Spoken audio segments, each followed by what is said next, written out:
Match শেষে বিস্ফোরক Harry Kane আর্জেন্টিনার কাছে হারের জন্য নিজের কোচকেই দায়ী করলেন ইংল্যান্ডের অধিনায়ক।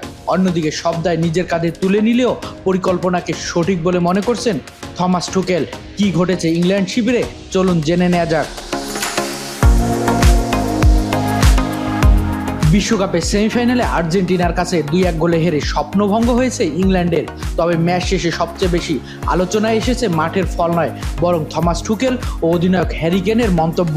হ্যারি কেইনের মতে এগিয়ে থাকার পরও কেন ইংল্যান্ড অপ্রয়োজনীয়ভাবে রক্ষণাত্মক হয়ে পড়ে গোল করার পর আক্রমণ চালিয়ে যাওয়ার বদলে শুধু লিড ধরে রাখার চেষ্টা করেছে, আর সেই সুযোগে কাজে লাগিয়ে ম্যাচে ফিরে এসেছে আর্জেন্টিনা। কেইন বলেন, তারা ম্যাচের বড় অংশে ভালো খেলেছিল, কিন্তু অতিরিক্ত রক্ষণাত্মক কৌশলে শেষ পর্যন্ত দলের সর্বনাশ ডেকে আনে।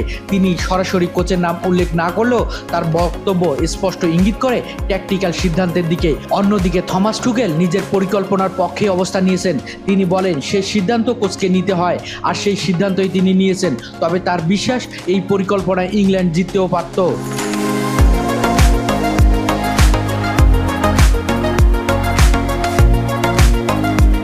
টুকেলের ব্যাখ্যা অনুযায়ী রক্ষণে ফাঁক দেখা দেওয়ায় তিনি 5 ডিফেন্ডারের কৌশল বেছে নিয়েছিলেন, কিন্তু আর্জেন্টিনা ধারাবাহিক আক্রমণ, ক্রস আর আকাশের লড়াইয়ের আধিপত্য দেখিয়ে ম্যাচের মোড় ঘুরিয়ে দেয়। টুকেল আবারও দাবি করেন, পুরো টুর্নামেন্টে এটি ছিল ইংল্যান্ডের সেরা পারফরমেন্স। তবে বলের দখল ধরে রাখতে না পারায় আর্জেন্টিনা একের পর এক সুযোগ তৈরি করতে সক্ষম হয়।